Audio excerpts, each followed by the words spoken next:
I have one last question. I don't know if it's directed towards you or if it's something.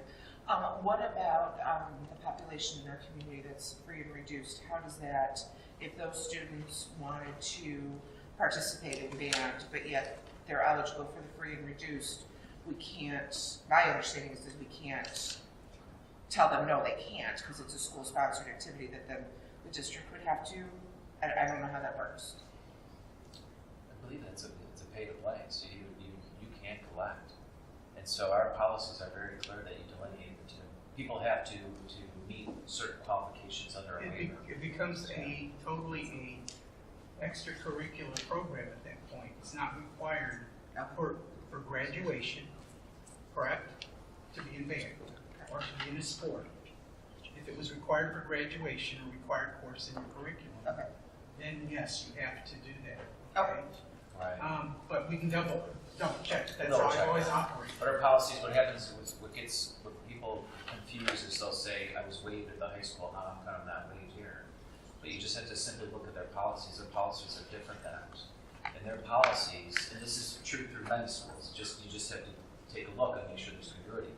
Their policy is clear that if you're waived for free and reduced, then you're waived for the fee. For us, you may be waived for free and reduced, that doesn't mean you're waived for the fee.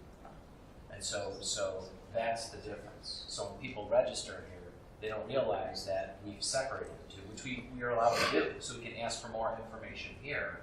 And that's why I believe we had a very good collection in our fees the first time around, which we're going to be sending out a second bill in the near future. But we would treat this in the same way. It would be no different. That would be the expectation. And just to be clear, this is not what the board wants to do. The board doesn't want to cut or reduce or to charge people fees. We put 2 referendums on the ballot, and both of them were voted down. The taxpayers spoke, and they made a very clear statement that you have to live within your means. You have to prove you're fiscally responsible, and you've done that. In the first year, you've showed that you're going to stay steady and you're going to keep the programs as is and make decisions. In the second year, you reduced by $750,000, and you increase fees on average 132% increase, which we were encouraged to do. And now we're in phase 3, let's not forget the grade centers either. We went to the grade centers, and now you're in 3, which is the most difficult because you don't have any other option than what's placed on the board here. And so I just want to be very clear and make sure that's on the record because this isn't what we want to do, right? And that's very clear. And so we're out of options. So what's presented here is the last option in order to have if you could move back a couple slides, to meet the obligations of your deficit reduction plan. That's number 1. And number 2, what I'm hearing is we need to have a balanced budget because we haven't had a balanced budget since 2008. That preceded everybody at this table. So in 2008 is when we started deficit spending, and it's continued. And we went from being a financially recognized school to now we're on the warning list, right? So we went to being a school that was recognized for our ratings with the Moody's and the S&P, which we were then downgraded just last year.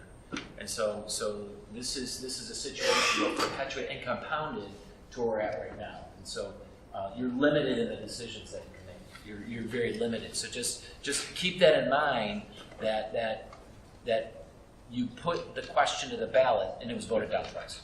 So just to be clear, things to wrap up. The board, at this juncture, the board should at least give Dr. O'Malley direction to go ahead and put together the schedule because the time is of the essence of the middle school. Number 2, you need to realize that as far as the other items on here, that by early, and I mean because people are going to be affected by this, that the earlier a decision can be made, the better off it's going to be. Because once there's a schedule, then there can be discussion about what positions are affected, and people can be notified, and it's going to affect people, so it's better to be early than to be late. Dr. Sherman, based on the experience you have in our district and looking at these numbers, between scenario number 1 or 2, what is the more conservative approach to take out there, thinking about the potential freeze of property taxes and everything else, so we're prepared for worst case scenario, but we can still hope for better times. Not to put you on the spot. What is your opinion?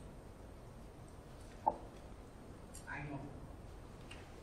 It depends on what you want to accomplish, I guess. I mean, based on what you know of our experience and the difficulty we've had, and looking at the conservative approach, in your opinion, which one would you suggest that we lean towards? Because we're all here looking for your guidance. Well, let's put it this way.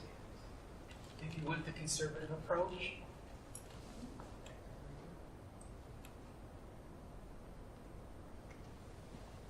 column number 1 is 883. I would do everything in column 1. However, with the caveat that you can replace from column 2, because column 2 is 926, but I would do the 883, because the odds are that you would be able to balance the budget for each of those 2 years. I believe, because I think you could find enough places to balance it if you're down to 20 grand.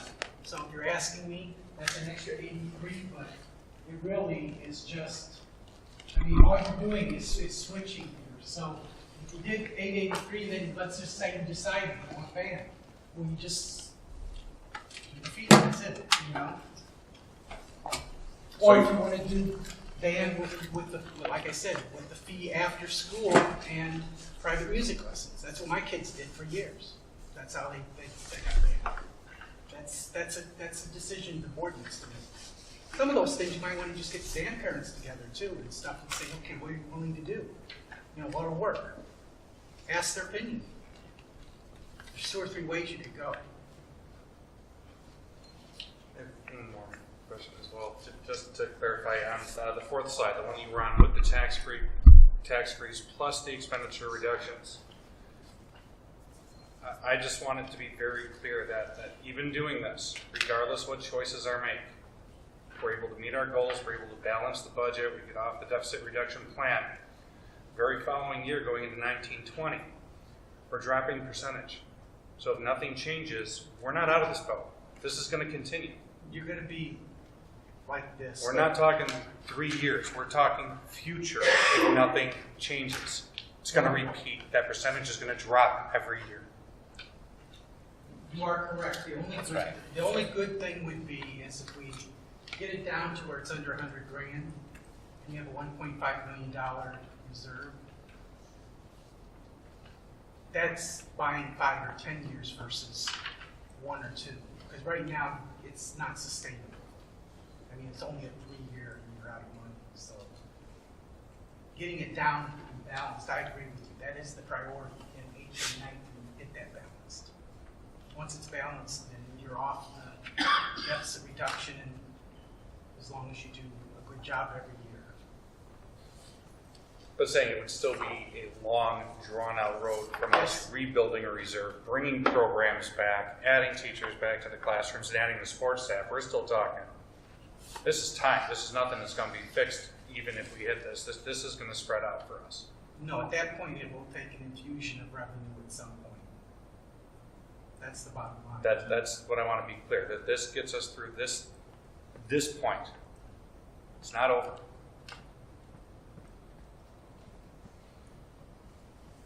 Great, thank you. Are you going to do the levy stuff too? Yeah. Okay, great. Yeah. Do you want to do the levy? Yeah. I don't have PowerPoint for it. Okay, that's fine. If you just want to The only thing I was going to say is that Dr. O'Malley asked me just to go over the tax levy real quick. We just did the levy as though we, like last year a little bit, so that if there's a decision between now and any time we wanted to capture more money or whatever, you could. Last year, you remember, it was very complicated because we were doing the referendum, and so we wanted to put all the money we could get, and so we used all the funds and all the levies to do it. This year, what we're doing is I'm levying exactly what you need in each of the funds, probably a little less, to bring the reserves down in all of the non-education fund levies. and putting the bulk of the money all in the education fund. Because what's going to happen eventually is it's not going to be just a function of this chart, it's also going to be a function of the individual funds in the district. Because if you can only put $10 million in the ed fund and you're short, then you can only spend $10 million because all the other funds have to be funded too, like for your building and for your transportation and all that other. So that's the catch-22 at some point. And we also need to, I'm also trying to be sensitive to cash flow because you are going to have to do inter-fund loans, and trying not to do them among all the funds is kind of a nightmare. So we're trying to avoid that. So at the next meeting, what you're going to approve tonight is just a notice in the paper. Cuts higher than 5%, but if nothing changes, the scenario would be that the tax cap CPI is 2.1%. So on average, your current homeowners could expect a 2.1% increase in their, taxes. We built in 0.3% for new growth. It's run about 3 or 4% the last few years. If there's a tax freeze, then there's no growth, it's 0. Okay, the only thing you would get was that 0.3%. Questions? Thank you. Okay.